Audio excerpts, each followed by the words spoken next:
Vixe, esqueci de pegar minha caneta, vamos ver, tá aqui. Só que não tá conectada.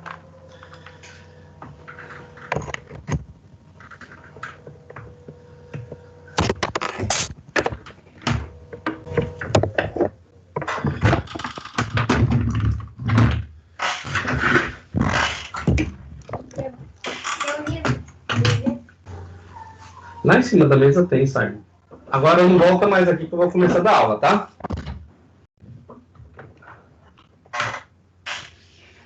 Bom dia, pessoal. Vamos dar continuidade à nossa aula. E a gente está estudando aí os problemas que deram origem à mecânica quântica, né? E hoje a gente vai falar da lei de deslocamento de Wien. Nas aulas passadas, né, vamos fazer uma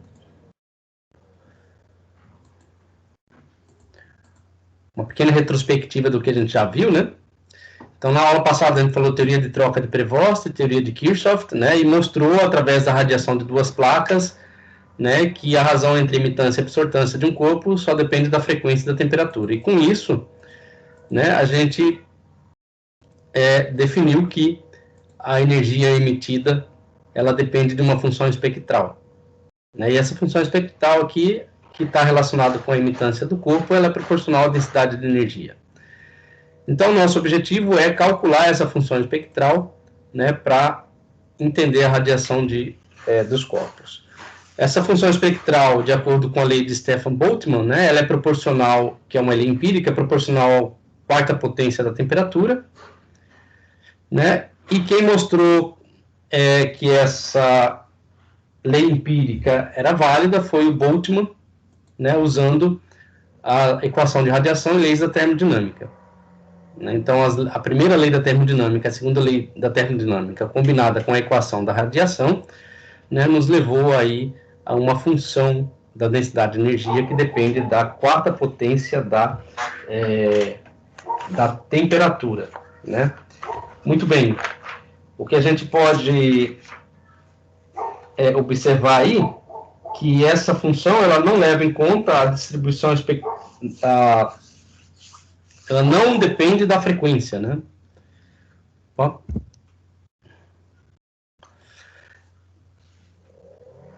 Então, o que a gente mostrou aqui é que essa função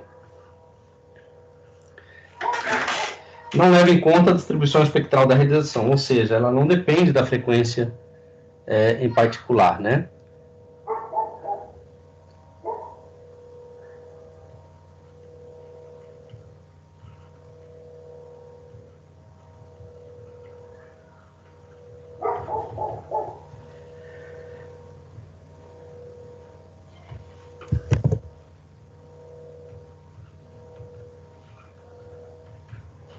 Pessoal, só um pouquinho. Só um pouquinho, já volto.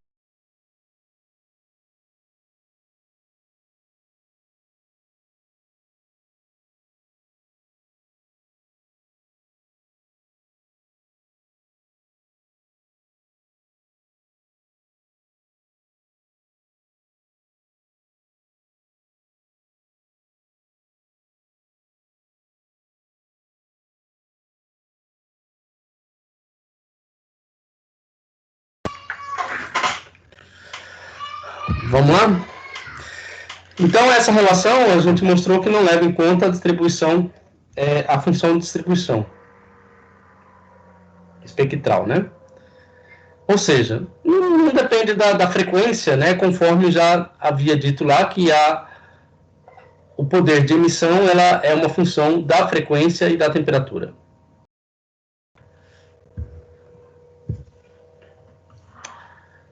Vamos escrever aqui que não depende da frequência.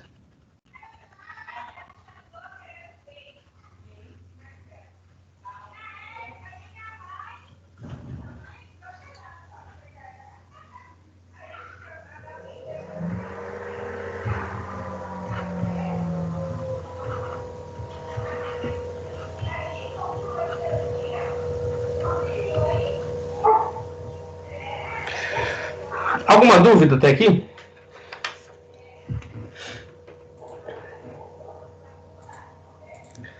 Bom, na aula... Tá. Na aula de hoje, a gente vai falar sobre as leis de Wien, né? E, se der tempo, a gente vai falar da lei de Wien, Heilig-Genes,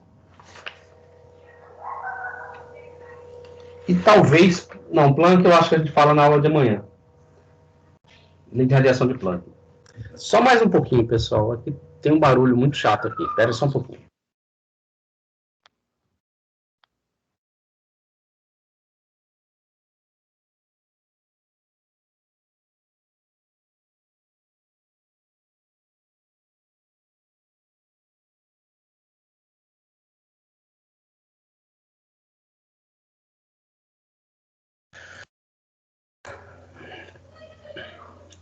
Tem alguém com frio aí?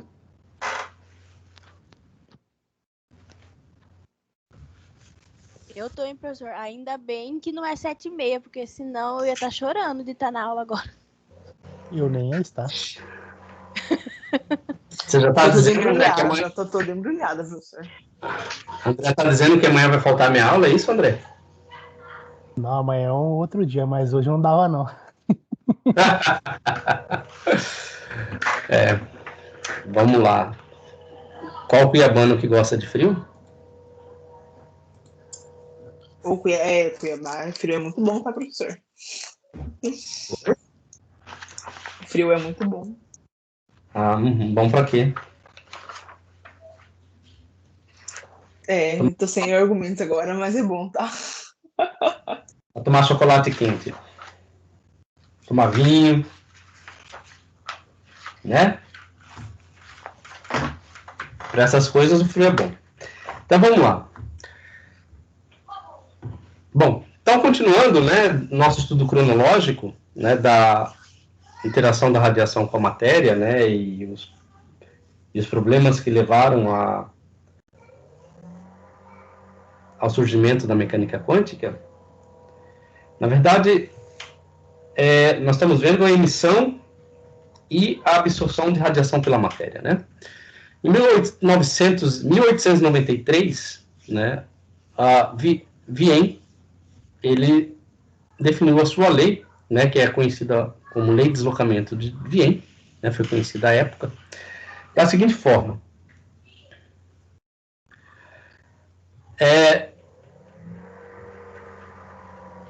Em vez da radiação, né, a densidade de energia da radiação ser uma função de Ni e T, né, essa densidade de energia era dependente, né, de um único argumento, que é a razão entre a frequência e a temperatura.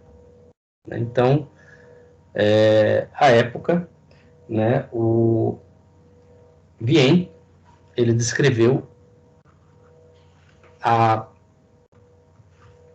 densidade de energia, né, como sendo função da razão, né, de frequência e temperatura. E estipulou que essa densidade de energia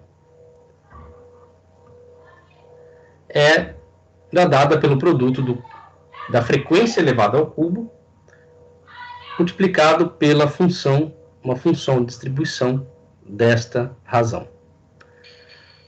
Tá? Bom, então isso foi estipulado pelo Wien, né? E de forma que ele estabeleceu que a função f era a função, né, da razão. Em 1898, né, ele descreve a forma empírica de Wien, né? A forma empírica, ele descreve a função de distribuição, né, em termos de uma função de distribuição, né, em termos da função f de Ni e T, como sendo, né, uma constante aqui de proporcionalidade C, de E elevado a menos beta Ni dividido pela temperatura. Ok? Bom, essa função de distribuição, né, ao ser colocada aqui na lei de deslocamento, né, e calculado a densidade de energia, dá para comparar com resultados experimentais. Em comparação com os resultados experimentais, né, essa lei de deslocamento, né, de Wien, associada à sua forma empírica para a função de distribuição, ele concordava para grandes valores, né, da razão μ sobre t. Então, a lei de deslocamento de Wien estava de acordo com resultados experimentais apenas no limite em que essa razão tendia para um valor muito grande. Né? E isso, então, foi conhecida como lei de deslocamento da distribuição da densidade de energia, né, proposta por Wien. Então, o que a gente pode dizer, válido,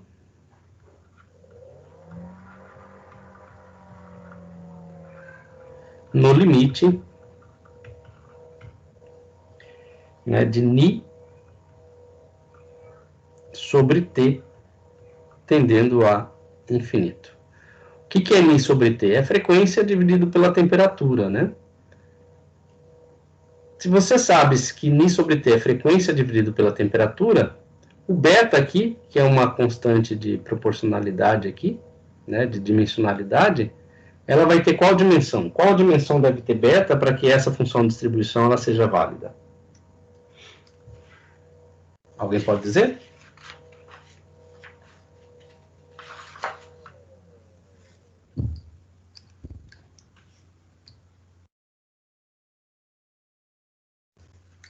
Só fazer uma análise dimensional. A gente sabe que o argumento da exponencial aqui tem que ser o quê? Adimensional, né? Então você tem uma unidade de frequência dividido por uma unidade de temperatura, multiplicado aqui pelo beta, né? Então, o beta, ele tem que ter dimensão de temperatura por frequência, tá? Então, beta aqui, na verdade, é 1 sobre segundo vezes Kelvin, né? É uma grandeza aqui para que dá dimensionalidade. Depois, mais para frente, a gente vê o que é isso aí. Muito bem. Dúvidas? Professor, Pode dizer. o U é densidade de energia. Energia por unidade de volume. Aí o U ele vai ser então a quantidade de energia que o corpo emite, pode emitir? Está relacionada com a energia da radiação emitida por um corpo. Ok. E o Vien, ele antes a densidade, a energia ela dependia do Ni e da temperatura, e o Vien falou que a energia agora vai depender da razão entre o Ni e a temperatura. Ele meio que mudou isso. Exatamente. Exato. Então ele propôs de forma empírica que essa função de distribuição, né, que ela é proporcional à densidade de energia, né, ela é dada por essa função de distribuição, E elevado a menos beta Ni sobre T. Onde beta É uma constante de dimensionalidade.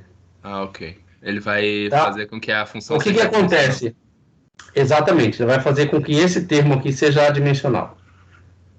Tranquilo, obrigado. Tá? O Ni aqui tem dimensão de frequência, T é de temperatura, então o beta aqui vai ter dimensão de temperatura sobre frequência. Tá? Muito bem. Em 1900, né, foi proposto a lei de Heilig-Jeans. Né? Então, o Heilig-Jeans ele propôs uma distribuição de energia da seguinte forma.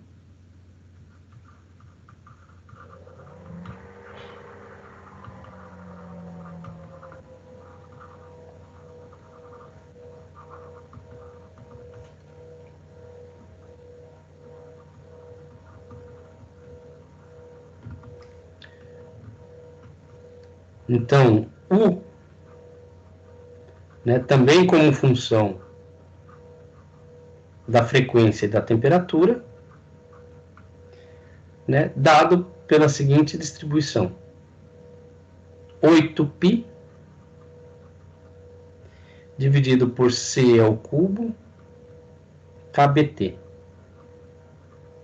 Bom, C aqui está relacionado com a velocidade com que a luz se propaga no espaço, tá? Nós estamos falando de radiação, né? Então essa radiação é eletromagnética, tá? Bom, de que forma que essa função de distribuição para a densidade de energia ela foi proposta? Ela foi proposta a partir da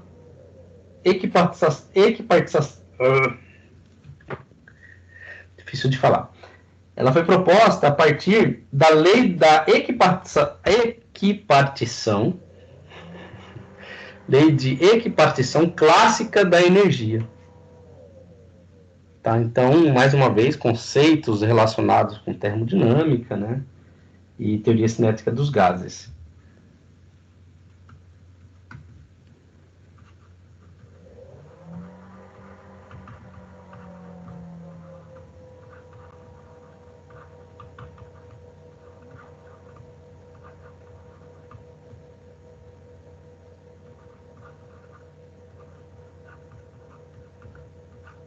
Professor, o U ainda vai depender do Ni e do T ou da razão? Ele vai descrever em termos da razão. Tá? E aí a gente vai usar a lei de equipartição clássica de energia para obter o valor dessa função U, né, baseado na lei de Heilig-Jeans. Tá?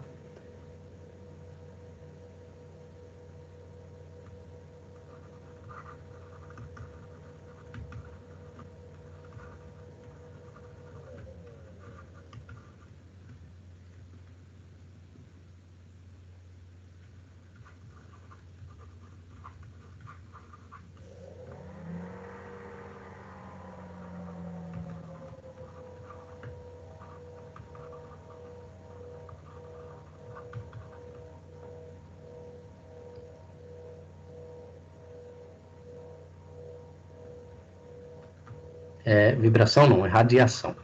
Modos normais da radiação eletromagnética, que também está relacionado com vibração do campo eletromagnético.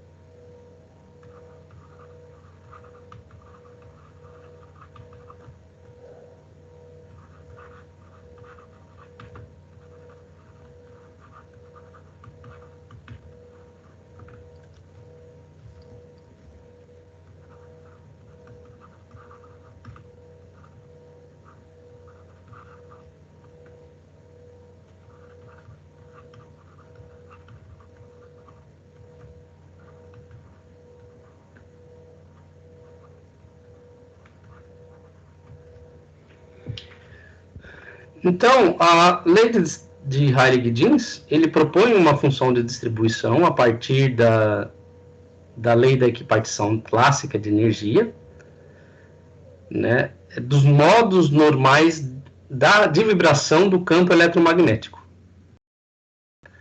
né, dentro de um intervalo de frequência que compreende entre a frequência Ni e Ni mais Dni. Tá?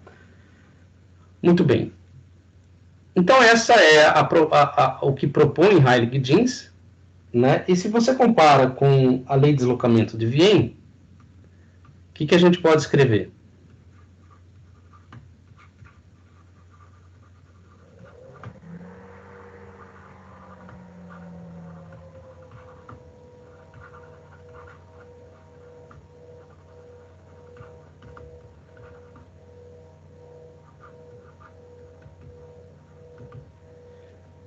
Qual que é a lei de deslocamento de Wien? Que a função de distribuição é C, na verdade, é Ni ao cubo F de Ni sobre T. Né? Então, vou colocar aqui que a densidade de energia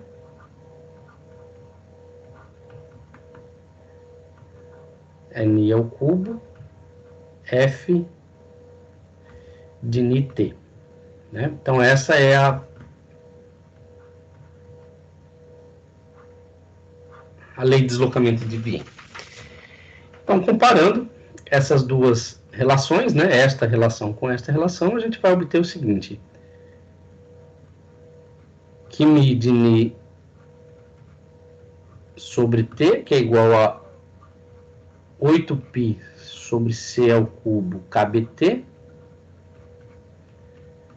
é igual a Ni ao cubo F de Ni sobre T.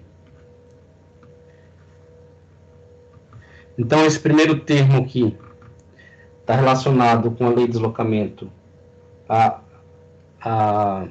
deslocamento não, né? Com a distribuição de energia proposta por Heilig-Jeans, né? Colocar Heilig-Jeans. E esse segundo termo aqui é a lei de deslocamento de Wien. De tal forma que a gente pode, a partir dessa comparação, escrever a função de distribuição f de Nt, né? Em termos da frequência e da energia. Né? Então, isso aqui vai ficar...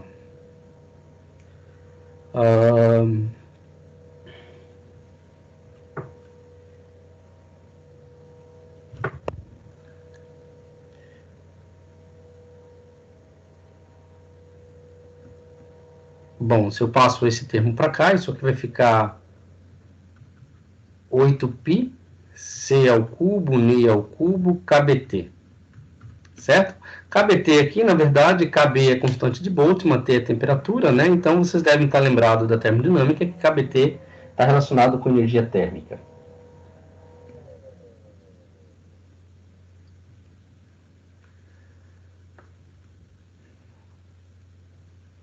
Está faltando um termo aqui, pessoal, desculpa.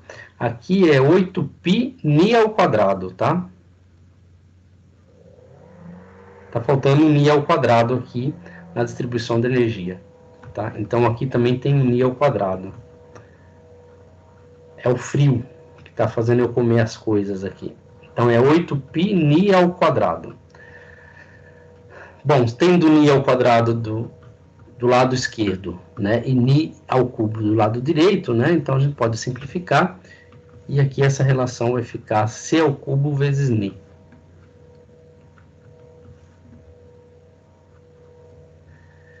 Então, essa função de distribuição, ela depende, né, não sei se vocês conseguem enxergar dessa forma, mas ela depende da fração Ni sobre T, né. Aqui está C sobre T sobre Ni, né, mas eu posso inverter essa relação e escrever que essa função de distribuição pode ser escrita como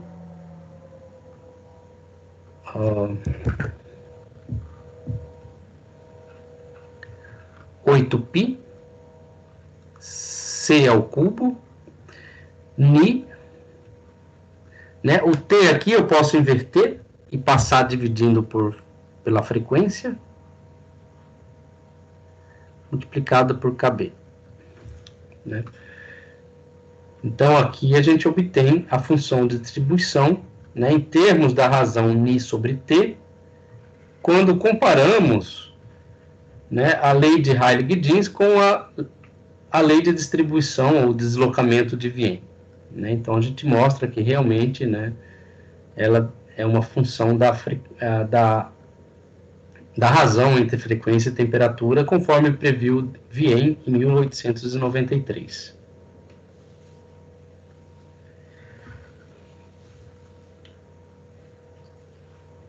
Bom, então esta relação ela é conhecida como a função de distribuição de Heilig-Jeans.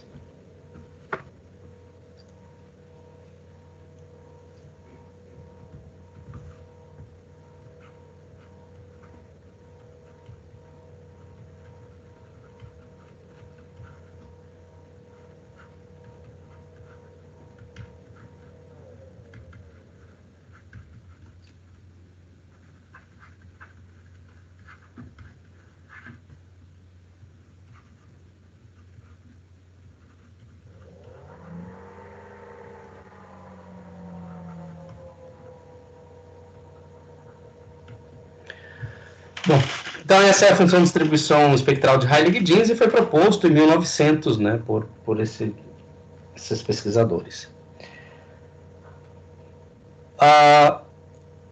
Comparado com resultados experimentais, essa função de distribuição ela concordava com os resultados experimentais apenas no limite em que Ni sobre T, né, tende a zero. Diferente, né, do que a gente viu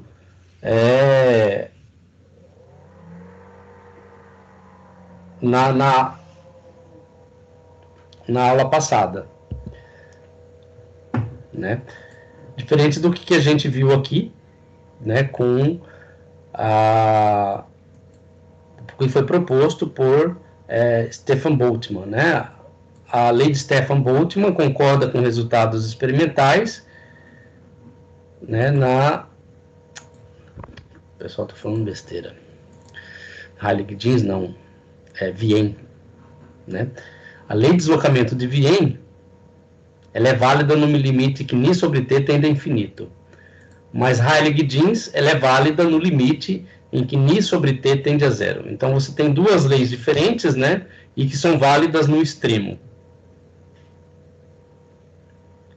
E isso não é bom, porque para uma teoria ela ser válida, né? Ela tem que descrever em todos os seus limites os resultados experimentais. Não é assim?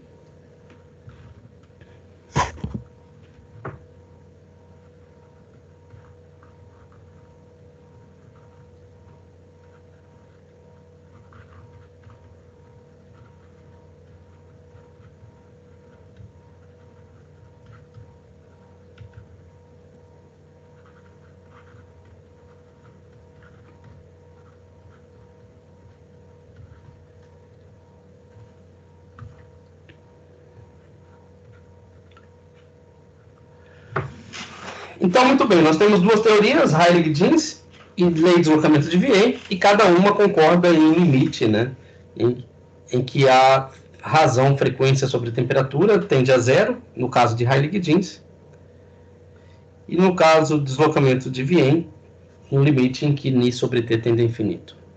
Né? Então, essas duas funções de distribuição. Esta proposta por Vienne e esta proposta, né, por Heilig-Jeans. Alguma dúvida?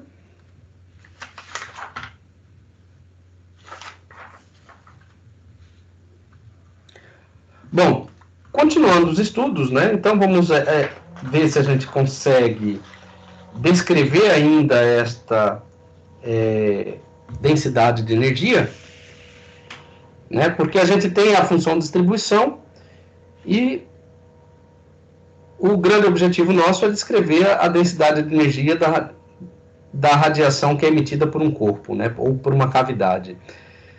Bom, vamos descrever, né, tentar descrever essa densidade de energia em termos da lei clássica da equipartição de energia. Vocês lembram da termodinâmica da lei clássica da equipartição de energia? Não. Tá. Então, a lei clássica da equipartição de energia, né, se não me engano, vocês devem ter visto isso na Física 2. Se vocês tiveram um curso de Física 2 completo, devem ter chegado em teoria cinética dos gases. Ou em termodinâmica. Vocês viram teoria cinética dos gases em termodinâmica? Sim ou não? Sim. Tá.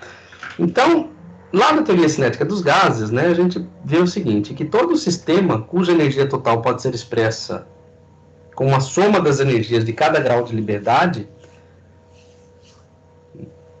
e se a energia cinética ela é proporcional ao quadrado do momento, correspondente àquele grau de liberdade, então o valor médio da energia cinética por grau de liberdade, estando o sistema a temperatura T, né,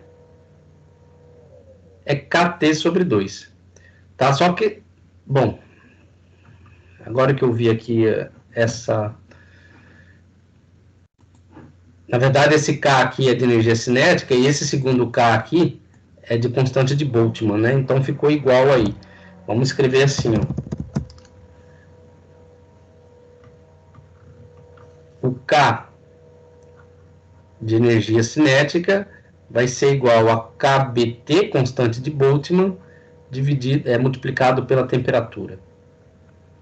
Né? Então, isso aqui, a energia cinética vai ser igual a energia... Isso aqui está relacionado com energia térmica. Né? Então, energia de movimento descrita em termos de energia associada à temperatura, ou seja, energia térmica. Então, KBT aqui é temperatura. Tá? Bom, outra coisa que ele falou aqui, né? Se você pode escrever energia cinética proporcional ao quadrado do momento, né? Então, o que significa escrever energia cinética em termos do quadrado do momento? A gente sabe que energia cinética é 1 sobre 2 mv ao quadrado. Esta é uma forma de escrever energia cinética em termos do momento, né? Porque a gente sabe que momento é massa vezes a velocidade, né? Então, se você multiplica e divide pela massa, né, você não vai estar alterando essa equação, mas você vai poder escrevê-la da seguinte forma. Ó. Você tem m ao quadrado, aqui é a velocidade ao quadrado, né? Você tem m ao quadrado e velocidade ao quadrado. Ó. Então, você vai poder escrever em termos de mv ao quadrado, e mv nada mais é do que o momento, então você tem a energia cinética escrita em termos do quadrado do momento. Ok? Então, é isso que se refere. Então, todo sistema, né, cuja energia total deste sistema ele pode ser expressa como a soma das energias em cada grau de liberdade. Né? Então, vamos supor que o sistema é constituído por um número finito de partículas e cada partícula tem 3 graus de liberdade. Significa que ela pode se mover para cada uma das 3 direções com uma determinada velocidade. E se a energia cinética, né, de cada uma dessas partículas é proporcional ao quadrado do momento correspondente àquele grau de liberdade, ou seja, se você escreve energia cinética desta forma, né, para cada grau de liberdade, então o valor médio da energia cinética, por grau de liberdade, ou seja, para cada partícula que tem 3 graus de liberdade, né, estando essa partícula à temperatura T, então ela é KBT, né? Ou seja, associando energia de movimento à energia térmica. Né? Em outras palavras, você pode escrever que P quadrado sobre 2m é igual a KBT por grau de liberdade da partícula. Alguma dúvida? Ah, desculpa, é KBT sobre 2, tá? Tá faltando um 2 aqui, pessoal, na minha relação. KBT sobre 2. Então, a energia cinética é igual a 1 sobre 2 KBT. O KB aí é a constante de Boltzmann, você vai, né, deve estar lembrado aí de termodinâmica, ou então até mesmo vocês vão usar muito lá em mecânica estatística essa relação. Para quem não fez ainda, vai ser retomado lá em mecânica estatística. Tá. Mas a gente está falando da radiação, né? Então, a radiação, a energia da radiação, ela também vai depender de cada 1 grau de liberdade, né, desse sistema. Então, a energia da radiação,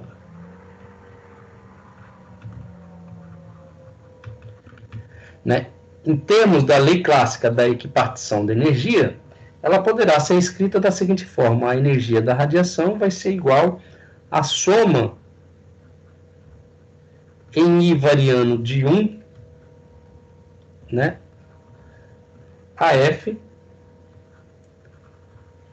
alfa I, multiplicado por PI ao quadrado, mais beta I, QI ao quadrado. O primeiro termo aqui da soma vai estar relacionado com energia cinética, enquanto que o segundo termo da soma vai estar relacionado com a energia potencial. Então, isso aqui vai ser uma soma em I, né, de KI mais UI. tá? O que representa P e Q aqui nessa soma, né? Em analogia com a mecânica clássica, né? Que P e Q está relacionado com coordenadas generalizadas. Já fizeram mecânica clássica 2? Não, Não. professor. Tá.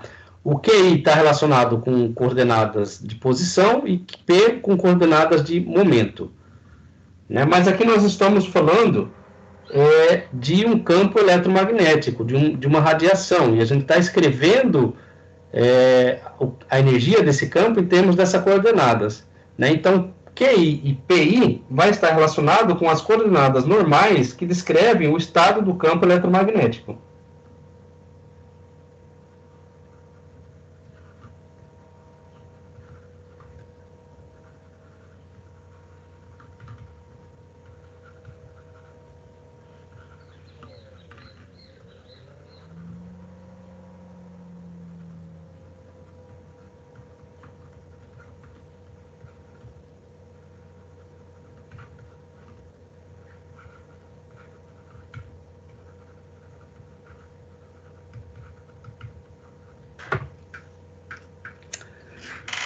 Então, a gente pode escrever a energia média, né, dessa radiação em termos da energia média relacionado com a energia cinética, mais energia média relacionado com a energia potencial, né? Então, a energia média, isso sim é KBT. Ok?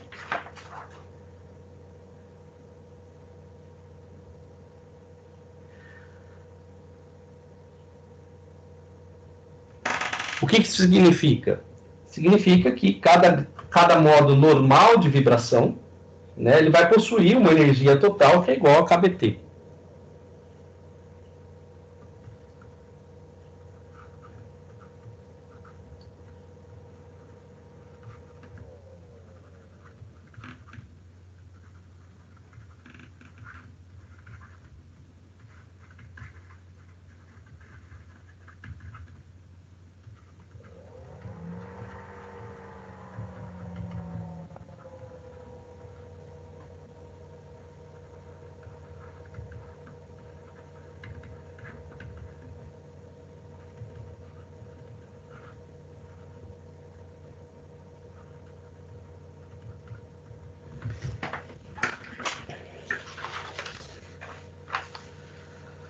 Bom, o que a gente tem que calcular, então, é a densidade de energia no intervalo de frequência entre Ni e Ni mais Dni. Alguém ia falar alguma coisa?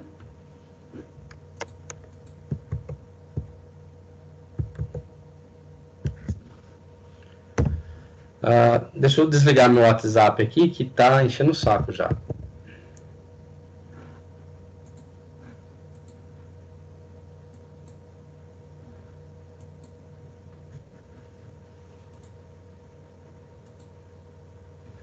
Alguém ia falar alguma coisa? Professor, poderia voltar lá no slide anterior e repetir a parte da energia total? O valor médio da energia total ou esta energia total Quando o aqui? senhor escreveu as coordenadas normais do momento e da posição, aí o Aqui, senhor falou ali do... Isso, aí mesmo onde o senhor esse termo passou. aqui, né? Tá. Bom, alfa e beta aqui, obviamente, são constantes de proporcionalidade, né? O alfa aqui vai estar relacionado com, em analogia, né, com uma partícula clássica, vai estar relacionado com a massa, ou o inverso da massa.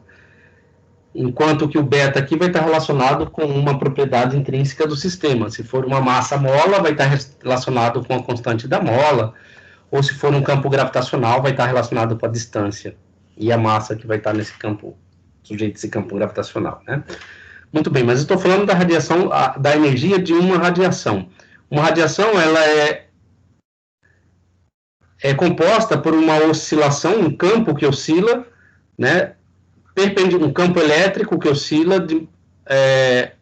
numa direção perpendicular a um campo magnético, né? Então, a energia desse campo, né, vai estar relacionado com duas coordenadas que descrevem o estado desse campo. Uma coordenada Q, né, de posição, e uma coordenada P de momento. Tá? Momento associado a esse campo. E você descreve, bom, então o primeiro termo aqui vai estar relacionado com a energia cinética de cada modo vibracional desse campo, enquanto que o segundo termo aqui, que é a coordenada aqui, vai estar relacionado com a energia potencial, né, de cada modo de vibração desse campo. Qual que é o objetivo? Sempre tem um objetivo que a gente quer descrever a função de distribuição de uma radiação que é emitida por um corpo negro, ou por o interior de uma cavidade. Né? Não foi isso que a gente obteve nas aulas passadas? Na aula semana passada, né? Da lei da cavidade de Kirchhoff, né? Então, o nosso objetivo aqui é escrever essa densidade de energia. E escrever essa densidade de energia em termos de uma função de distribuição F de T.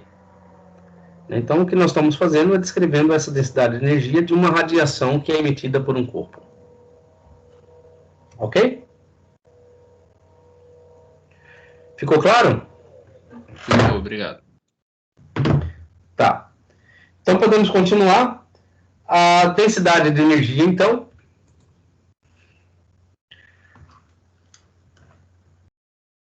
ele vai depender do número de modos normais de vibração, né, que contém dentro de um intervalo de frequência.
Bom, então essa densidade de energia dentro desse intervalo de frequência vai depender de um número que aqui eu chamei de Zn, de modos normais de vibração que vai existir nesse intervalo de frequência. Alguém aqui já toca violão ou toca guitarra? Um instrumento de corda?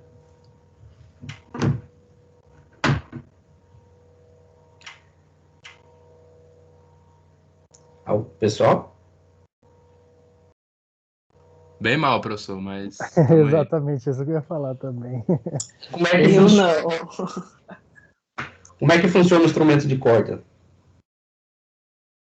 Vibração. Vibração. E como é que a corda vibra num violão? Ondas, né? Ondas, que tipos de ondas? Ondas... Mecânica. mas são ondas estacionárias. Não é isso? ondas estacionárias. E aí a gente vai analisar, né, como que funciona, fazer uma analogia, né, com essas ondas estacionárias para calcular o número de modos normais de vibração de uma radiação no interior de uma cavidade. Tá? Por que a gente precisa saber desse número de modos normais de vibração? Porque a energia, ela depende desse número, dos modos normais de vibração. Então, essa energia, ela é expressa em termos do número de modos normais de vibração, multiplicado pelo valor médio da energia de cada modo normal de vibração. Né? E esse valor médio de energia, a gente viu aqui, pela lei clássica de repartição de energia, é KBT. Né? Então, é KBT multiplicado por este número de modos normais de vibração. Então, o objetivo agora se refere a calcular o valor de Zn.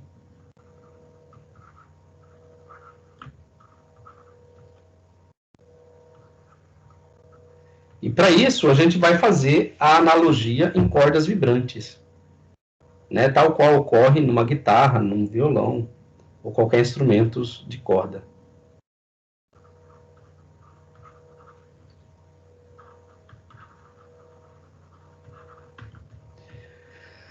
Muito bem, os modos normais de vibração vão estar associados, né? Essa energia vai estar associada à frequência com que essa corda vibra, obviamente, né? Então, vamos supor o seguinte, vamos supor que eu tenha uma corda aqui,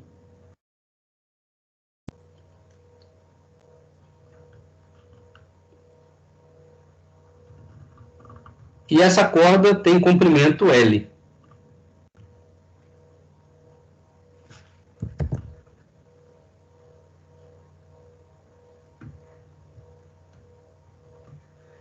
Essa corda tem comprimento L.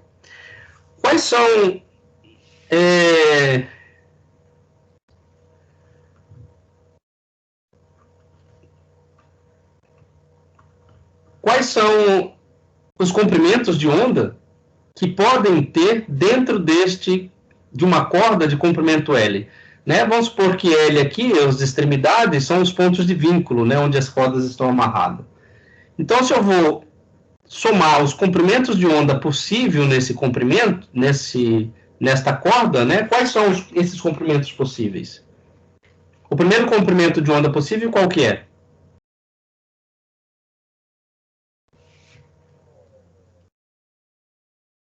Lambda meio. Lambda meio? Metade de um comprimento de onda, né? Que metade do comprimento de onda vai ser igual a 2 vezes o tamanho dessa corda, né? Então, um comprimento de onda, metade do comprimento de onda estando aqui, então vai ser 2 vezes L. Certo? Ou eu posso ter um comprimento de onda inteiro, né? Opa!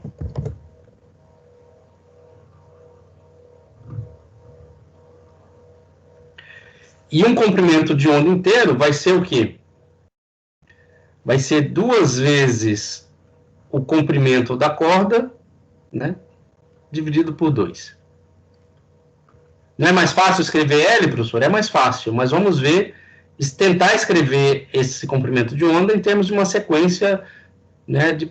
Em termos de uma série de potência, né? Uma sequência numérica.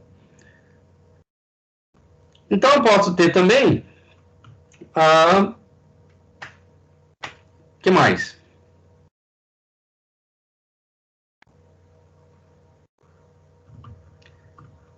Dois comprimentos de onda. Um comprimento de onda e meio. Concorda? Então, se eu tenho um comprimento de onda e meio, isso aqui vai dar o quê? 2L sobre 3. E eu posso ter 2 comprimentos de onda.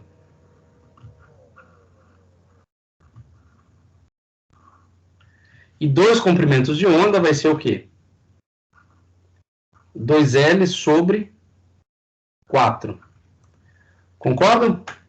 né? Então, eu estou dividindo aqui o comprimento L em 4 pedaços. 1, 2, 3, 4. Então, vai dar 2L sobre 4. No verde aqui, no caso, eu estou dividindo em 3 pedaços. 1, 2, 3. Então, vai ser 2L dividido por 3, né? E assim sucessivamente. Então, de tal forma que o comprimento de onda que vai caber nessa corda de comprimento L, né, vai ser dependente do número N, né, vai ser dado por 2L sobre N. Então, no caso de N igual a 1, eu vou ter meio comprimento de onda nesta corda. No caso de N igual a 2, eu vou ter um comprimento de onda. No caso de N igual a 3, eu vou ter um comprimento de onda e meio. E no caso de N igual a 4, eu vou ter 2 comprimentos de onda nessa corda. Concordam comigo? Entenderam? Sim, sim. Em termos da frequência, como que eu posso escrever isso?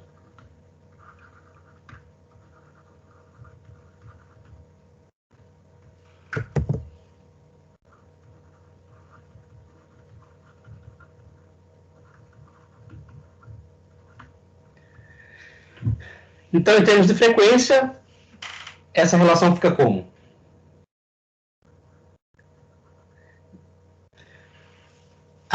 Como o comprimento de onda depende desse número n, né, onde n aqui é um inteiro, né, 1, 2, 3 e assim sucessivamente,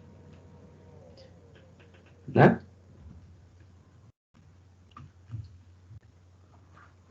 Em termos de frequência, a frequência é calculada como sendo a velocidade dividido pelo comprimento de onda. Né? Que velocidade que é essa? É a velocidade com que essa vibração se propaga na corda. Tá? Essa vibração ela vai se propagar na corda e ela tem uma determinada velocidade. Então, a frequência de vibração da corda, né, vai ser a velocidade dividido pelo comprimento de onda. E o comprimento de onda aqui é 2L sobre N, né? Então, isso aqui vai ser velocidade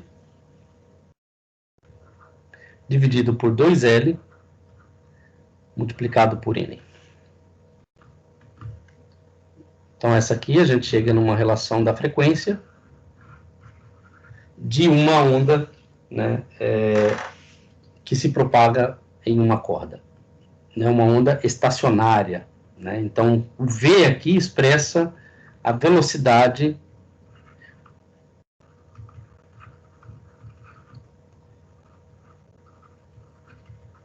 com que a onda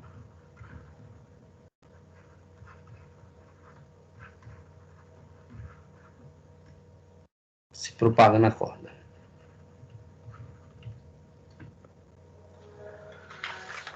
Na verdade, é no meio. Né? A gente colocou aqui corda, mas ela pode estar se propagando no espaço. Né? Ou então em qualquer outro meio.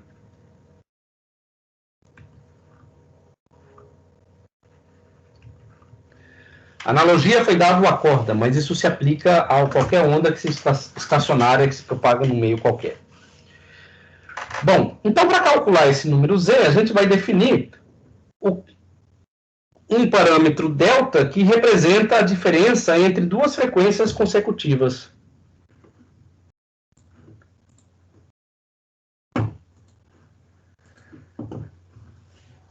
Então eu tenho aqui a frequência escrito em termos desse número natural n, né? Então eu posso ter a frequência N1, N2, N3, né? E qual que é a diferença de frequência entre duas frequências consecutivas, né? Duas frequências consecutivas eu me refiro com a N igual a 1, por exemplo, e N igual a 2, ou N igual a 4 e N igual a 5, e assim sucessivamente.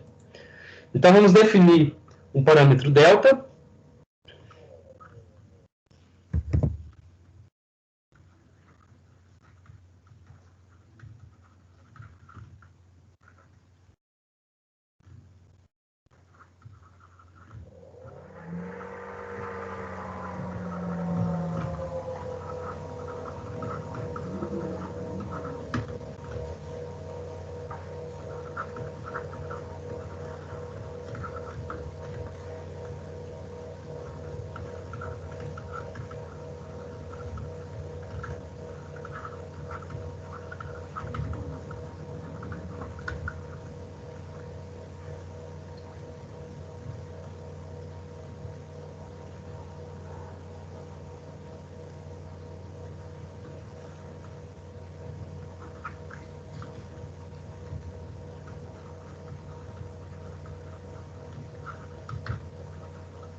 Então, vamos definir delta como sendo uma constante que mede a diferença de frequências consecutivas, né? Então, o delta aqui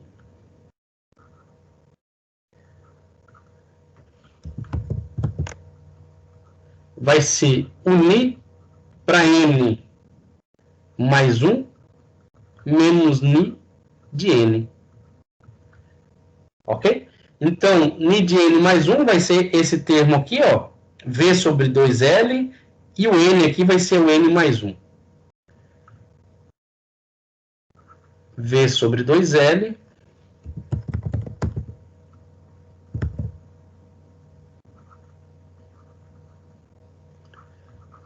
n mais 1 menos V sobre L,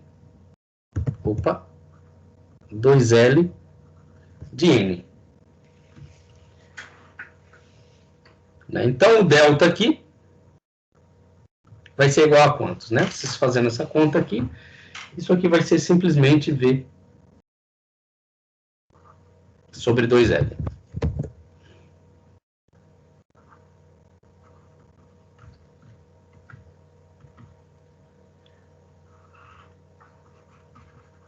Bom, o que isso significa, pessoal? Que você tem, né, um conjunto de modos de ondas, né, vibrantes com diferentes frequências, e o intervalo de entre uma frequência e outra é a velocidade dividido por 2 vezes o comprimento dessa corda ou desse meio, né, o comprimento do B. Então, o número de oscilações, né, com um intervalo de frequência definido, né, vai depender, pode ser calculado aí, dividindo esse intervalo de frequência por esse número, pelo intervalo, esse intervalo de frequência pelo intervalo por esse número delta, né? Ou seja,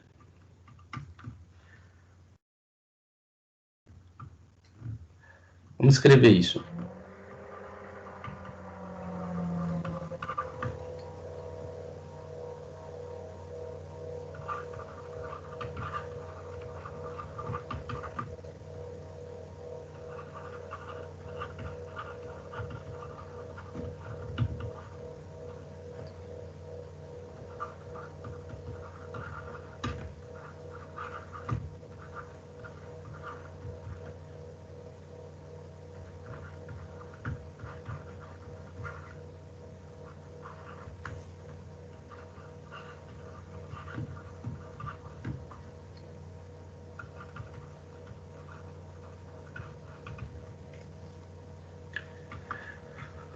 Bom, o número de oscilações que a gente quer calcular é o Zni, né, multiplicado pelo intervalo delta-ni.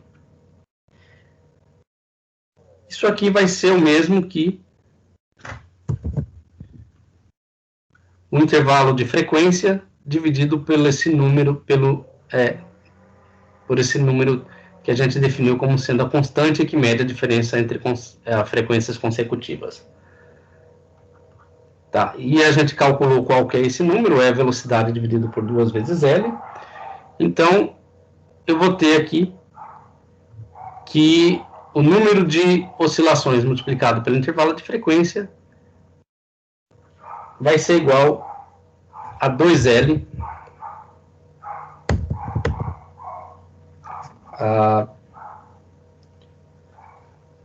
é o inverso de delta, né? O inverso de delta é 2L sobre V multiplicado por Ni. Então, o que expressa essa razão aqui? Essa razão aqui, ela expressa o intervalo de frequência dividido pela diferença entre quaisquer frequências.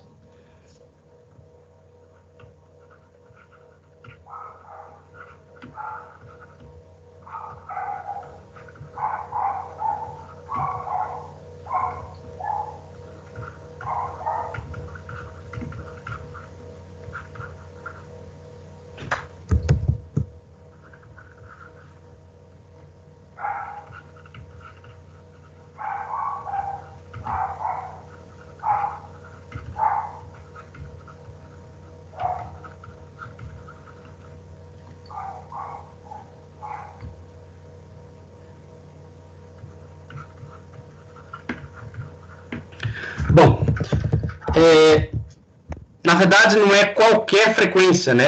Pode ser qualquer frequência consecutiva, né?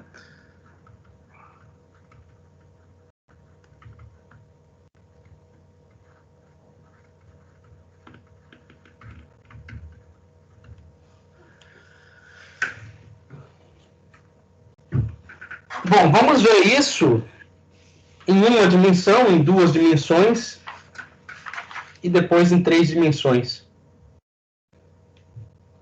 Tá? Porque o objetivo nosso é analisar essas frequências dentro de uma cavidade, né?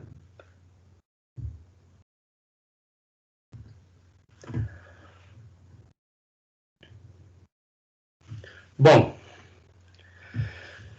então veja o seguinte: se você tem n igual a 1, você tem meio comprimento de onda. Se você tem n igual a 2, você tem um comprimento de onda inteiro, e assim sucessivamente. Com relação ao número de nodos de vibração, o que é o nodo de vibração? São pontos, né, ao longo de L em que não ocorre deslocamento, em que não ocorre a oscilação. Né? Então, se n for igual a 1, você não vai ter nenhum ponto onde não ocorre oscilação. Se o n for igual a 2, né, você vai ter um ponto aqui no meio, ó, onde não ocorre oscilação. Se n for igual a 3, você vai ter 2. Se n for igual a 4, você vai ter 3, e assim sucessivamente. À medida que o n aumenta, o número de nodos sempre vai ser n menos 1. Né? Então, em uma dimensão,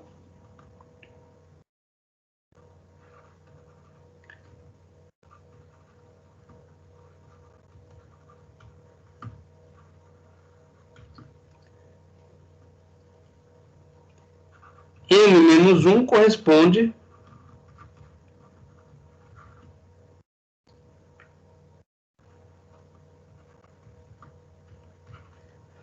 ao número de nodos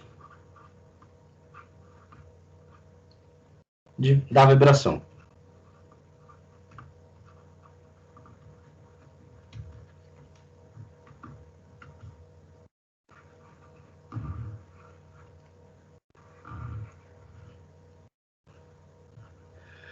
Bom, se você aumenta para duas dimensões, então você vai ter linha nodal, em vez de ter ponto nodal. E se você aumenta para três dimensões, você vai ter planos nodais, né? Ao invés de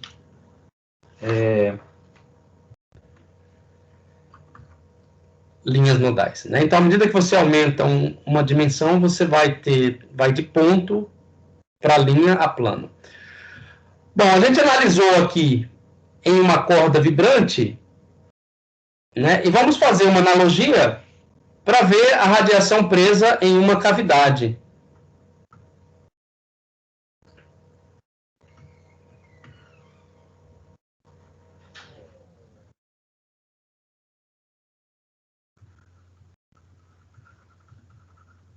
Professor, Oi. o Zeni é um modo de vibração.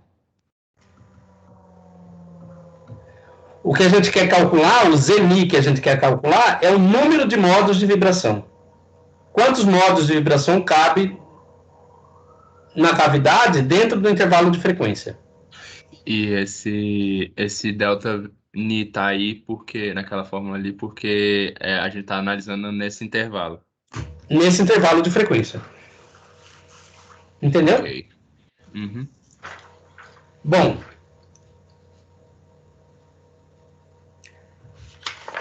o que a gente vai fazer agora é ver a radiação no interior de uma cavidade. Deixa eu só me organizar aqui um pouquinho.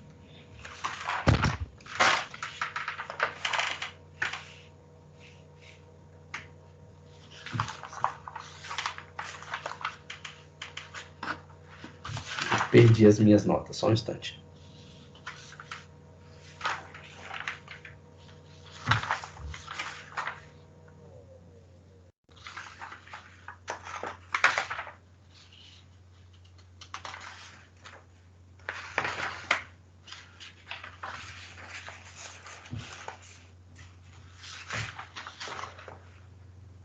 Tá, é isso aí.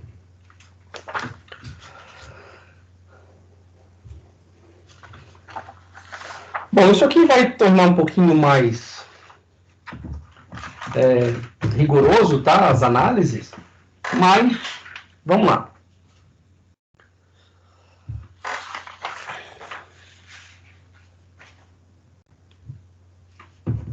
A gente vai se basear na teoria clássica da radiação em uma cavidade, né, de Heilig-Jeans. Isso proposto em 1900, né, radiação em uma cavidade. Então, vamos considerar que essa cavidade, por simplicidade, né, seja uma caixa quadrada.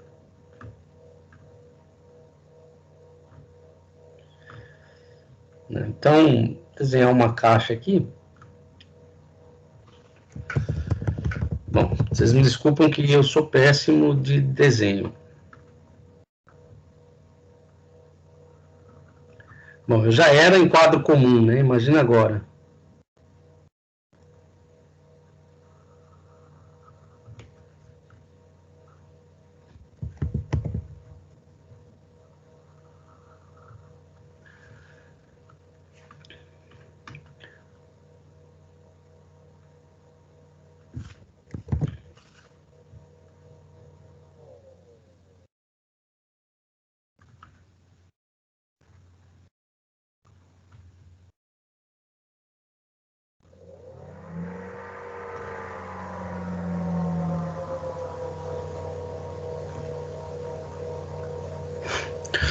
Tô falando, gente, que eu sou ruim de desenho.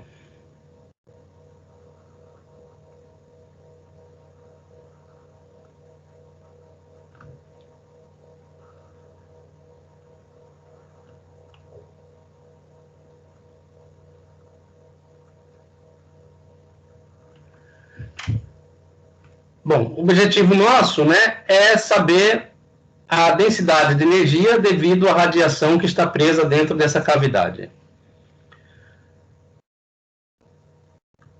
Por simplicidade, né, vamos considerar que essa cavidade ela é uma caixa cúbica, né, com aresta igual a A.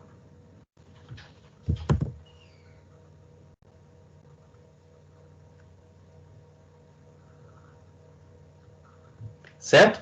E no interior dela você tem uma determinada quantidade de radiação, né, que está sendo refletida indefinidamente aqui dentro.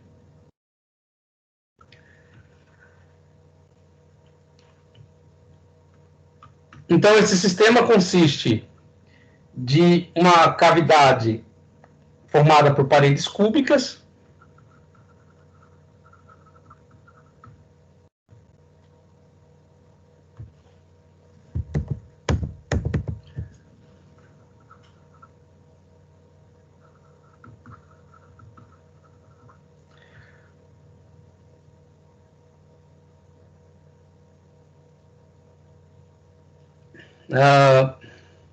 na verdade, é paredes de um cubo.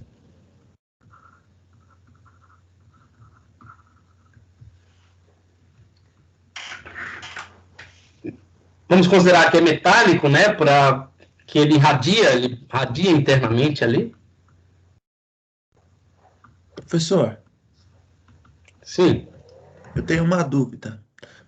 Eu vejo que muitas vezes nos problemas de física, não é a primeira vez que eu estou vendo isso, mas em física 3 eu também vi, que os físicos tentam colocar os problemas dentro de uma forma geométrica, de um cilindro, de uma esfera, de um cubo.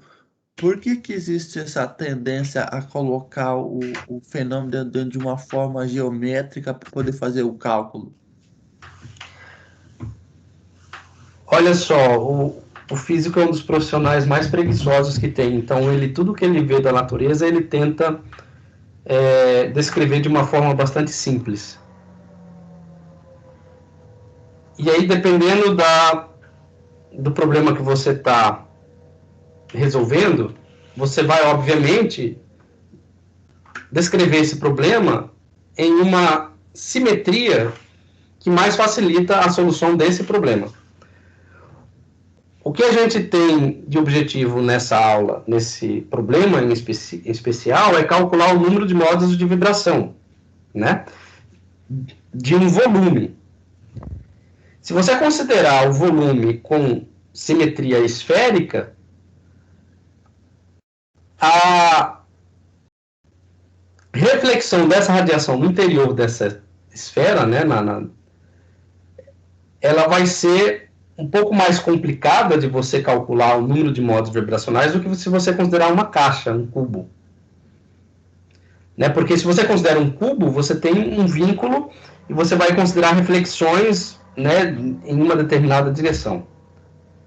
E aí, nesse caso em específico, a simetria cartesiana ela é mais simples. Mas, muito embora, vocês vão ver aí que essa simetria ela só vai nos auxiliar de forma a considerar a propagação em uma única direção, tá? Uma direção X, e aí a analogia, né, das reflexões para outra direção a gente faz de forma mais simples. Tá? Então, o problema, a simetria do seu problema, o que vocês resolvem, vai depender daquilo que você está estudando. Então, você citou eletromagnetismo, né? Lá no eletromagnetismo, a gente, por exemplo, estuda campo elétrico devido a uma distribuição de carga no fio, né? E aí, qual simetria melhor se resolve esse problema do cálculo do campo elétrico, né? E aí vai depender da simetria do fio. Num fio é mais fácil usar a simetria cilíndrica. Ou se você usa um capacitor de placas paralelas, né? E aí, de acordo com o problema que você vai resolver, obviamente, você vai usar a simetria que melhor se adequa a esse problema. Nesse caso aqui, a gente vai considerar a simetria de uma caixa cúbica, né? Essas paredes da caixa formada por uma superfície metálica e que está a temperatura T, né? Então, um cubo de paredes metálicas. Podemos até escrever isso aqui de outra forma.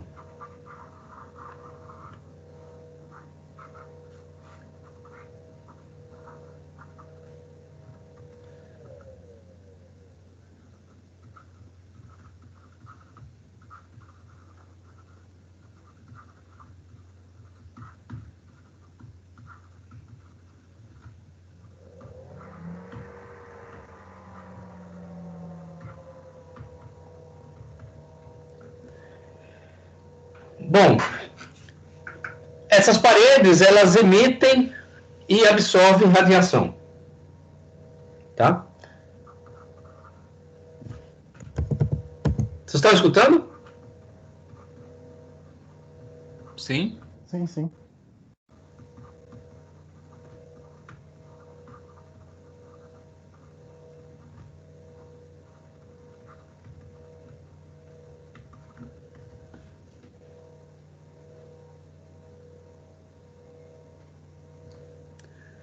Bom, essa radiação aqui, né, é do tipo radiação eletromagnética, tá?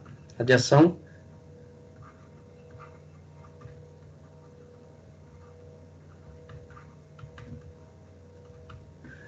E a absorção da radiação eletromagnética e emissão eletromagnética no interior dessa cavidade é de forma contínua. Então, aqui é X, Y e Z. Bom, a terceira consideração que vamos fazer, né, está relacionado com se é um cubo, né, de superfície metálica que emite e absorve radiação, o que tem na superfície de um metal? Cargas elétricas, né? Então, as cargas elétricas, as paredes, estão em movimento oscilatório devido a essa agitação térmica, né? Já que você tem uma determinada temperatura interna aqui.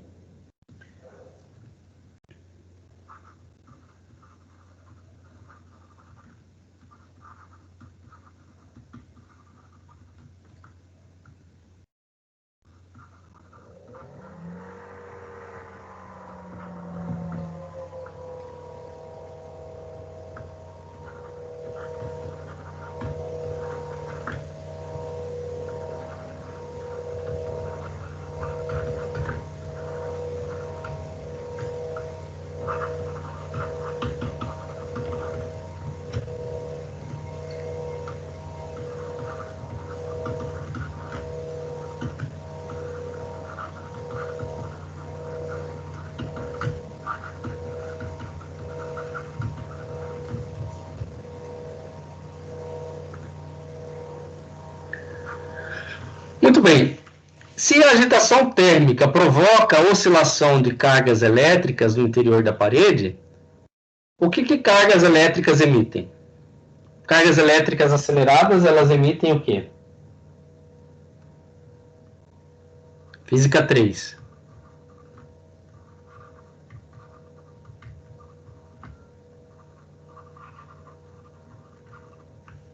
Emite campo magnético? Emite radiação. Emite radiação eletromagnética, né? Ou emite um campo, né? Bom, nós estamos interessados nas ondas que tem no interior dessa cavidade. O nosso interesse é estudar essas ondas dessas radiação interna a essa cavidade.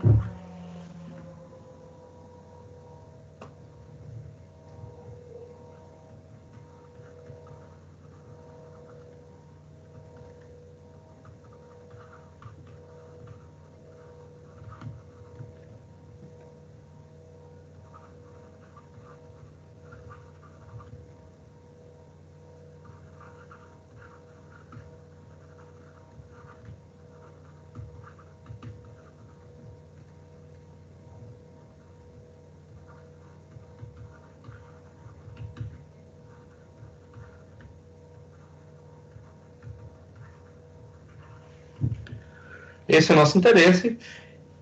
E dentro dessa cavidade, de que forma que as ondas eletromagnéticas se apresentam?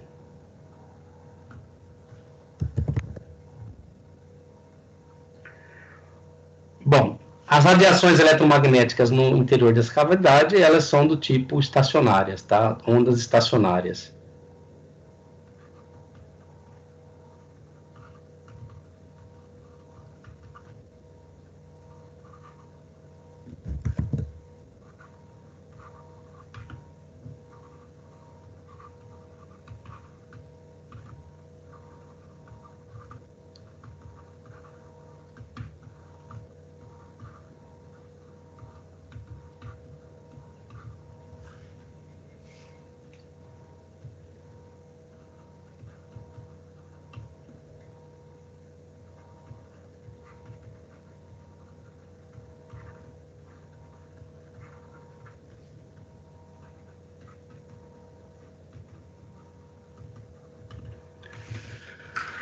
Muito bem.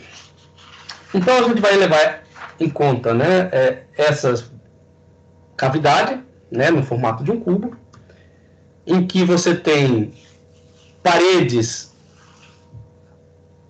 a uma temperatura T que emitem e absorvem radiação. Essa radiação, elas provocam, né,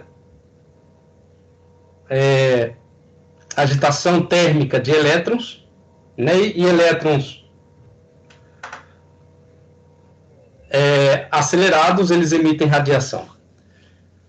Então, essa radiação no interior da cavidade, elas são de forma de ondas estacionárias, e o objetivo é calcular a energia total dessas ondas quando o sistema está em equilíbrio térmico.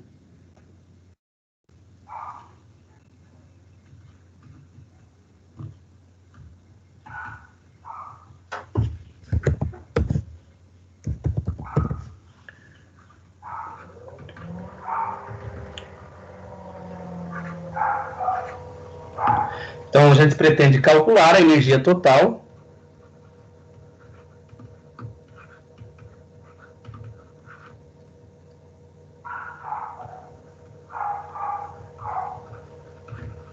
dessas ondas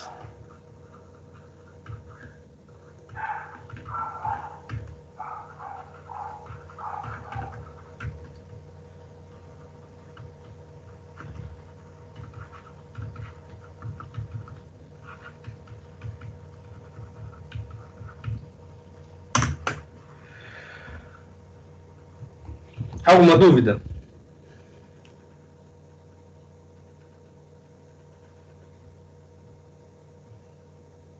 De que forma a gente vai fazer isso? Bom, Para calcular a energia total dessas ondas, quando o sistema está em equilíbrio térmico, a gente vai contar o número de ondas estacionárias no interior da cavidade. Então,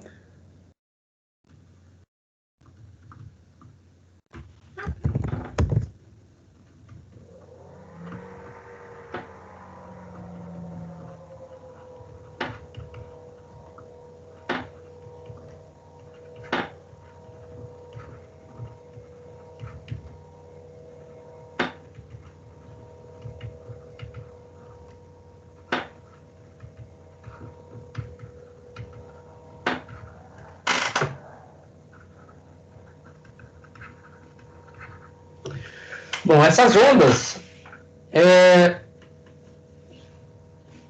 que a gente vai contar, ela tem um intervalo de frequência, né? Então, com frequência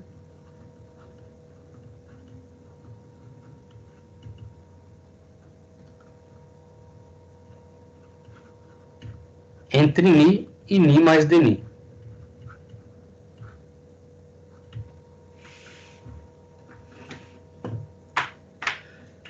Bom, para facilitar, a gente vai analisar inicialmente, né, as ondas que se propagam apenas ao longo de x. Então, em uma dimensão,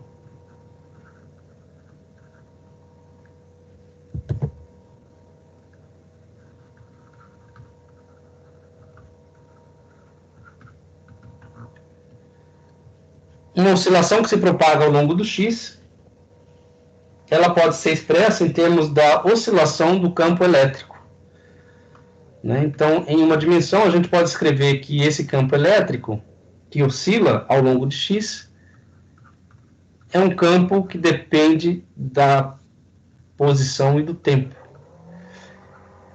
Então, ele é expresso em termos da amplitude do campo elétrico, o E0, seno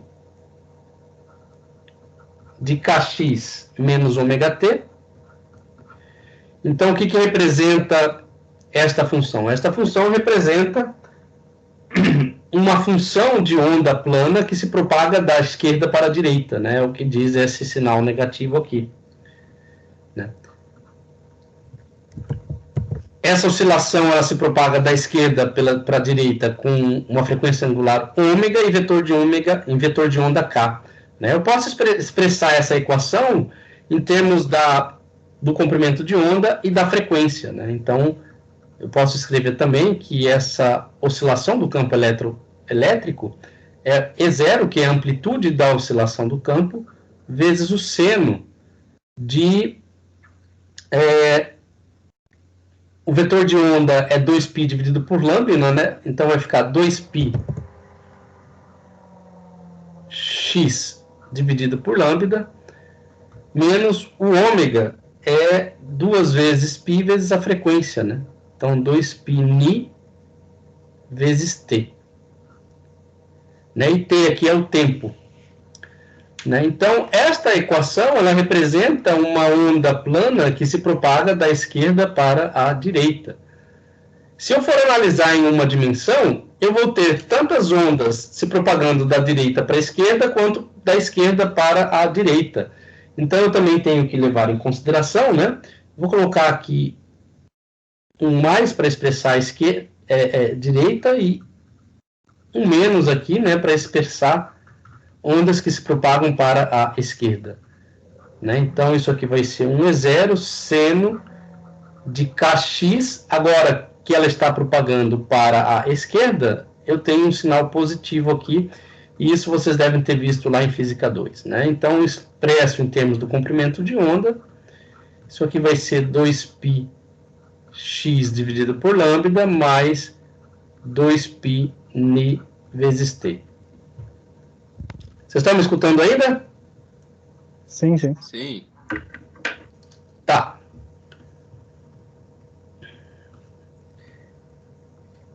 Então, isso aqui representa o quê? Uma propagação para a direita.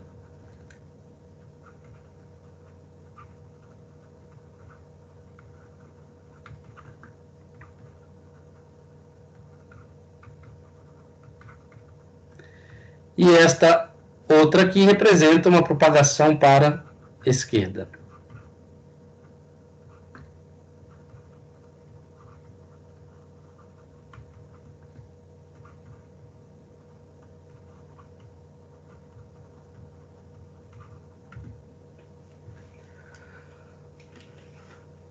Bom, se eu tenho, né, um campo que oscila e se propaga para a esquerda e um campo que oscila e se propaga para a direita, né, a soma desses dois campos deve resultar numa propagação de onda estacionária. Então, somando esses campos, o que eu vou obter? Eu vou obter que o E de xt, que é a soma do campo que se propaga para a direita, mais o campo que se propaga para a esquerda, isso aqui vai dar, vocês já devem ter feito isso aqui algumas vezes, lá em Física 2, né? Não lembro qual física que é. Isso aqui vai dar 2E0 seno de 2πx sobre lambda cosseno de 2πni vezes t, tá? Vocês podem fazer essa soma depois, né? Vocês vão obter isso aqui. E você usa a seguinte relação. Seno de A mais seno de B vai ser igual a 2 vezes seno de A mais B dividido por 2 cosseno de A menos B dividido por 2. Ok? Então, quando vocês somarem este termo com este, vocês vão usar essa relação e vão obter esse resultado. Muito bem. O que isso representa fisicamente, né? Você vai ter uma parede, né? Que tem, né? Agora eu chamei o comprimento A, né? Aresta A, né? Ao longo de X aqui, vai de 0 até A, né? Então você tem um comprimento A aqui.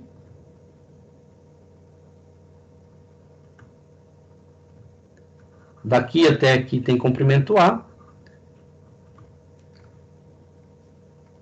E se n for igual a 1, né? Você vai ter apenas um meio comprimento de onda entre essas paredes.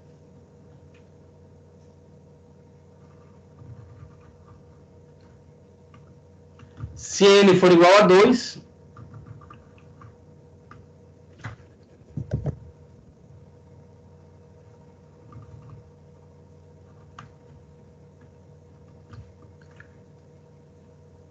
que a gente vai ter esse para n igual a 2?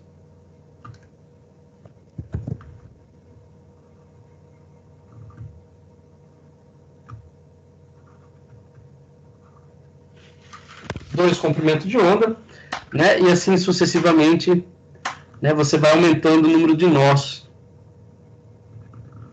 Você vai ter sempre n menos um nó nesse sistema.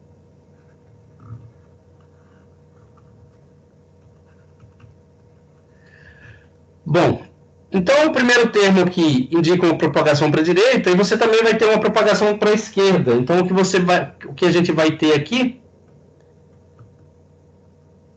são ondas presas na corda dessa natureza.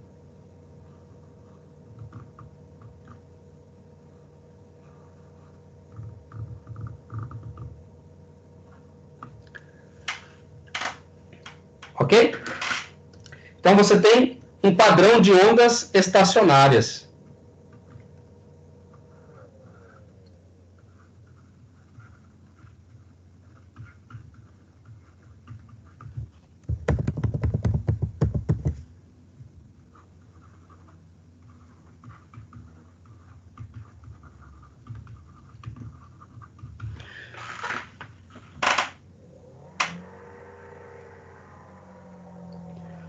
Bom, essas ondas estacionárias, a gente vai ter um nó em x igual a 0 e um nó em x igual a A. Ou seja, é o vínculo, né, que está associado à propagação dessa onda.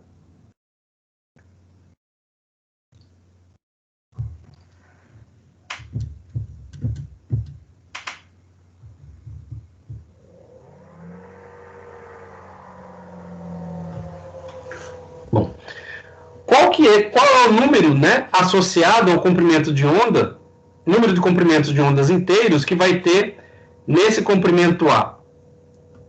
Então a gente já viu que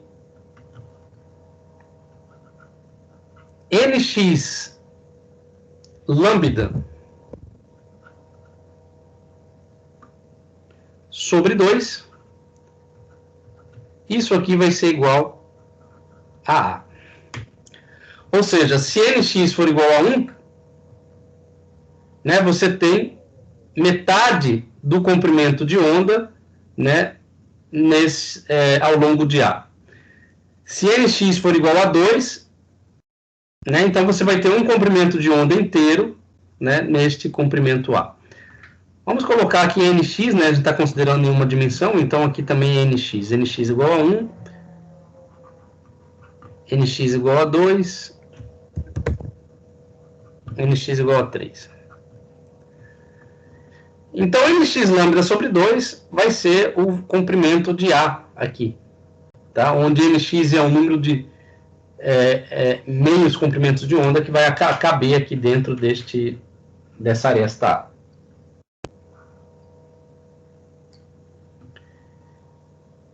Então, essa relação, ela nos dá um número inteiro de meios comprimentos de onda, né, ao longo desse comprimento A.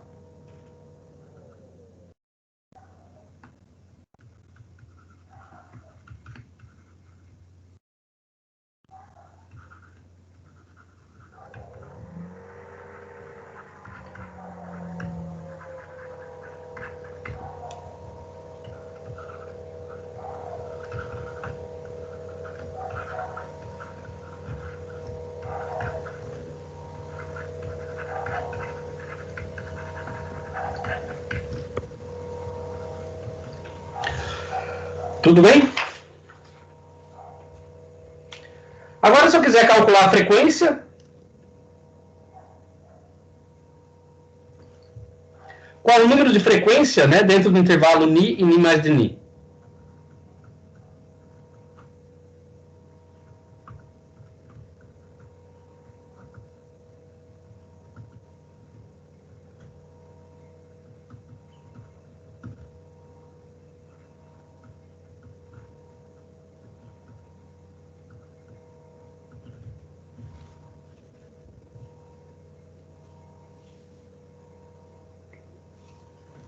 Como que eu faço? Bom, se eu sei calcular comprimento de onda, pessoal, fica mais fácil calcular a frequência, né? Comprimento de onda é a velocidade dividido pela frequência. Lembrando que a gente está falando aqui da velocidade com que a radiação eletromagnética propaga aqui dentro. Tá? E vamos considerar que aqui dentro é vácuo, tá? De forma que a radiação eletromagnética aqui vai estar se propagando no espaço livre. Ou seja, a velocidade com que ela se propaga é igual à velocidade da luz.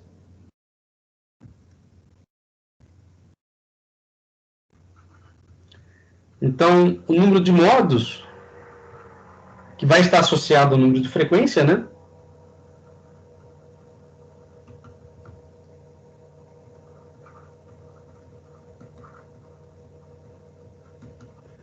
O número de modos normais de oscilação até a frequência ni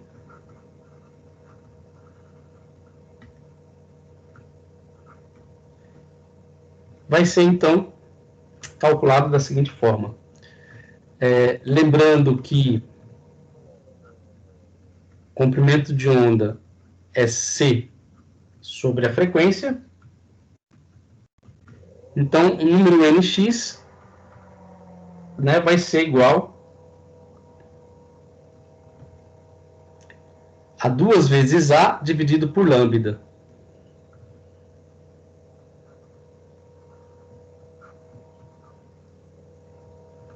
Lambda é C sobre Ni. Então, isso aqui vai ser 2 vezes A dividido por C, dividido por Ni. O Ni vai para cima. Né? Então, essa é o número de modos ao longo de x. 2 vezes o comprimento A, dividido por C, que é a velocidade com que a radiação se propaga nessa direção, né? Vezes a frequência Ni da radiação. Então, para Nx a gente já calculou, né?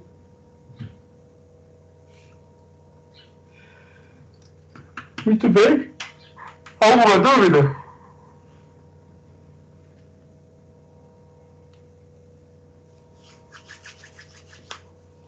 Por enquanto não, professor.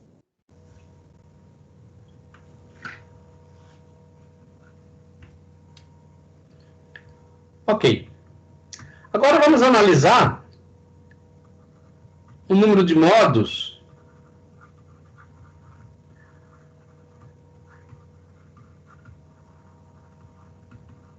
com frequência Ni e Ni mais Dni. Né? Então, esse número de modos vai ser... A gente já calculou aqui, né? Vai ser 2AC. Então, esse aqui é o número de modos com frequência Ni. Né? Com frequência Ni e Ni mais Dni vai ser Ni mais Dni. Como é que a gente calcula isso?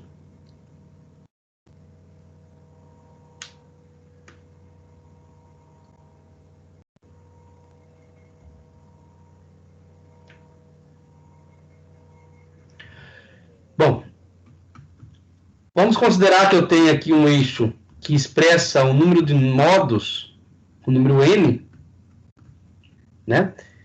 E que esse n cresce aqui para a direita. Então, você tem 0 modos, tem um modo, 2, 3, 4, né? Bom, está muito próximo do outro. Vamos espaçar melhor aqui. 0, 1, 2 modos, 3 modos, 4 e assim sucessivamente.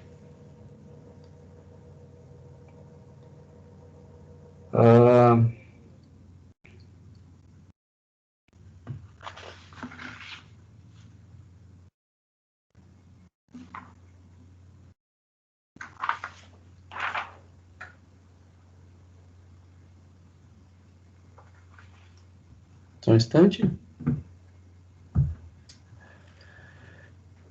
Bom,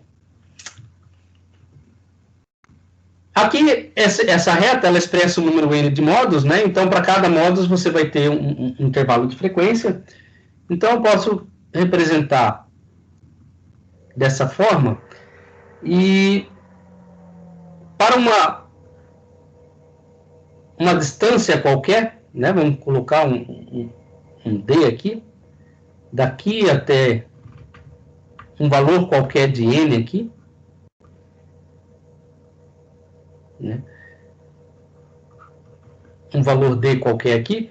Então, esse número de modo ele vai estar associado com 2A sobre C vezes a frequência.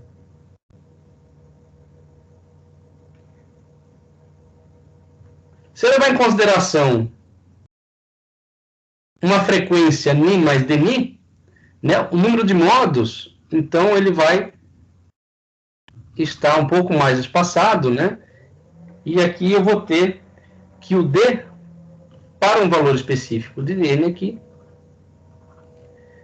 vai ser 2A sobre C de Ni mais Dni. Ok?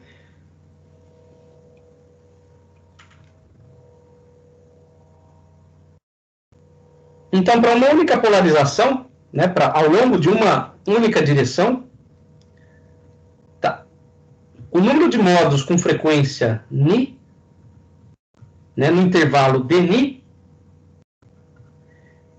ele vai ser calculado em termos dessa relação aqui, que é 2A sobre C, né? A, mais uma vez, é o tamanho da caixa ao longo da direção x.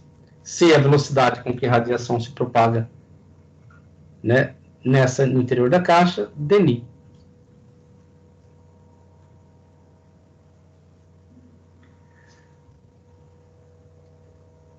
Então, esta é se você tem uma única polarização transversal.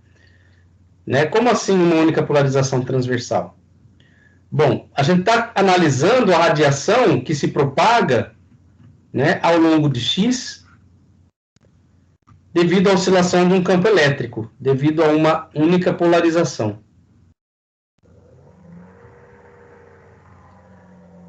Né? Então, para uma única polarização, você tem esta relação. Mas a gente sabe que a radiação eletromagnética, ela contém a polarização de um campo elétrico que oscila perpendicular à polarização de um campo magnético. Né? Então, você tem um campo magnético que oscila perpendicularmente ao campo elétrico, e essa oscilação ela se propaga ao longo de uma direção. Né? E aqui essa direção que a gente está considerando é a direção x. Então, esse valor que a gente considerou aqui é por polarização.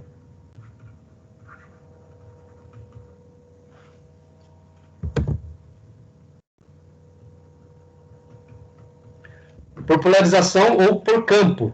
Tá? Como eu tenho dois campos, né, um campo elétrico acoplado a um campo magnético,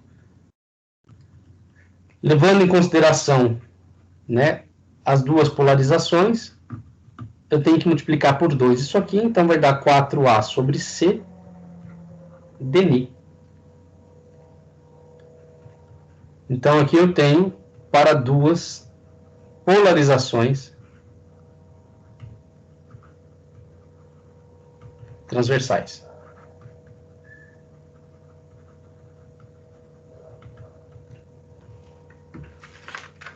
Ok?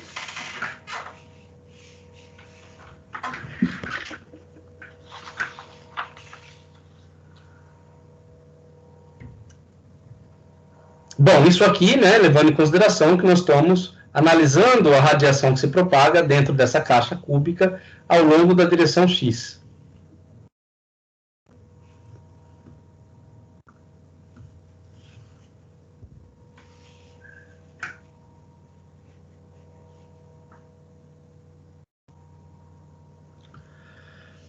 Bom, se eu considerar, né, essa radiação como uma onda plana que se propaga ao longo dessa direção,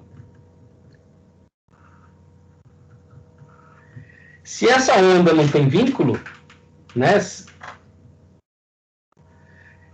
eu considerar que não tem nós nas pontas, ela vai se propagar indefinidamente para a direita e para a esquerda. Né? Então, esse aqui é o caso de uma radiação que se propaga no espaço livre e sem nó. Né? Nesse caso aqui,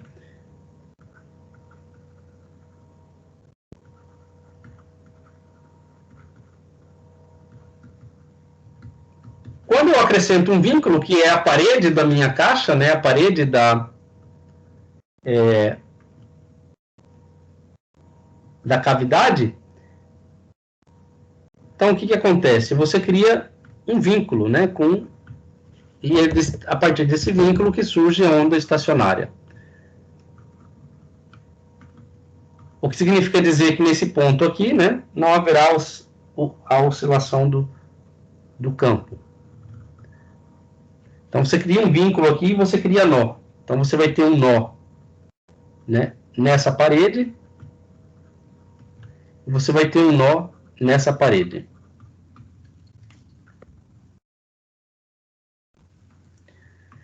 Então, a gente pode dizer que as ondas terão nó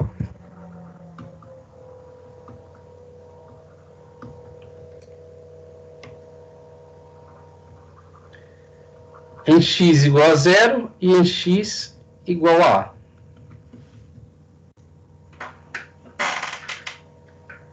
E qual que é a condição para que você tenha um nó em x igual a A?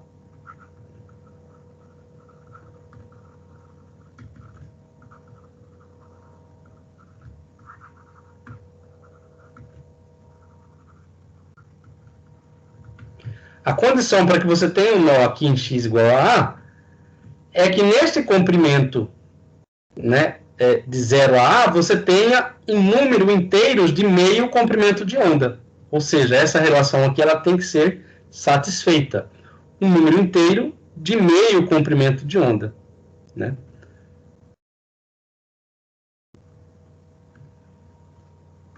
Então, essa é a única condição que a gente tem que estabelecer para que você tenha um nó igual a A na posição,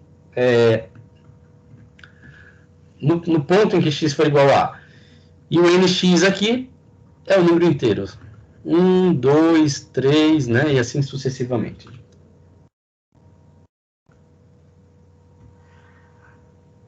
Bom, agora o próximo passo, né, repetir o que a gente já fez, é determinar o conjunto de comprimento de ondas permitidos no interior, né, dessa cavidade ao longo de uma direção. Então, aqui a gente vai determinar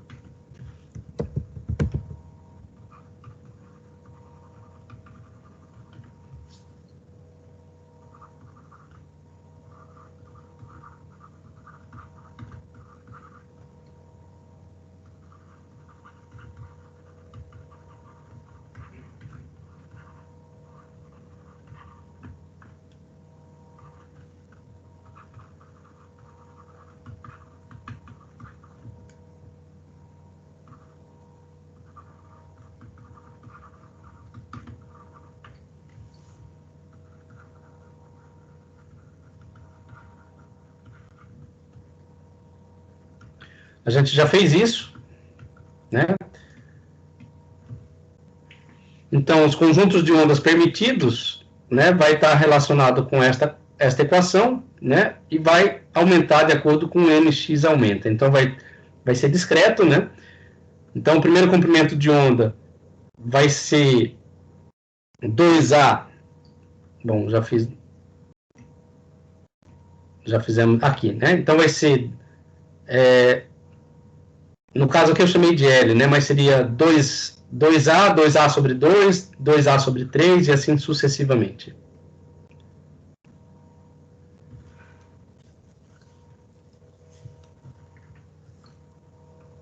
Então, sempre vai ser comprimento de onda, né? 2A, 2A sobre 2, 2A sobre 3 e assim sucessivamente. De forma equivalente, a gente pode definir a frequência.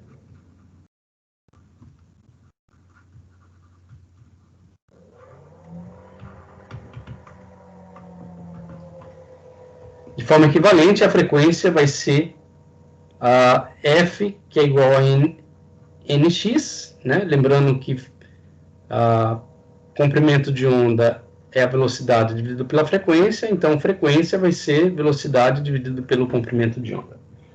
Comprimento de onda, então, é dado por esta relação, né? A gente pode obter a partir desta relação. Então, isso aqui vai ser C dividido por 2A. Onde nx aqui é um inteiro.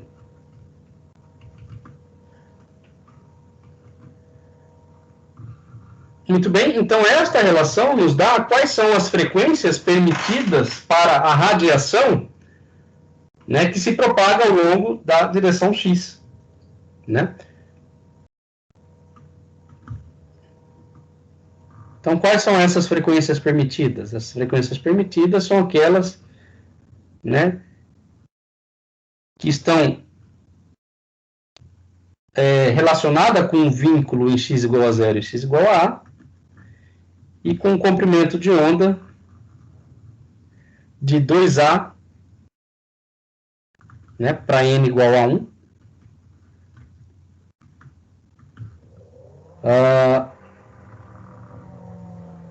2A sobre 2 para n igual a 2. 2A sobre 3 para n igual a 3. E assim sucessivamente, né?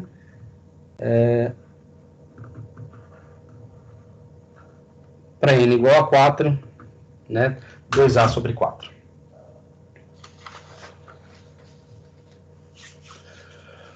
Bom, agora a gente tem que extrapolar isso para 2 e para 3 dimensões.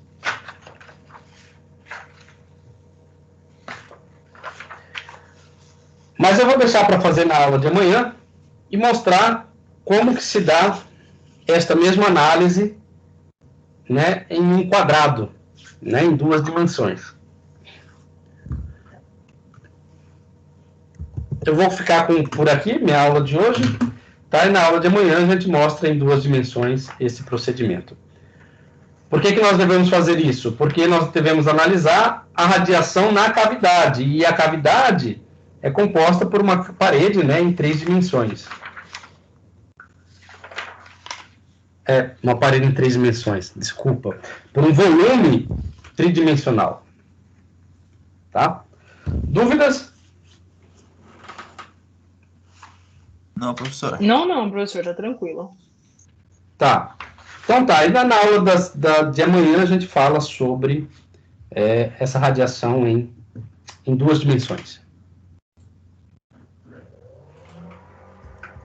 Tá bom, obrigada, professor. Obrigado, professor. Até amanhã. Tchau. Até amanhã, tchau, tchau. Tchau.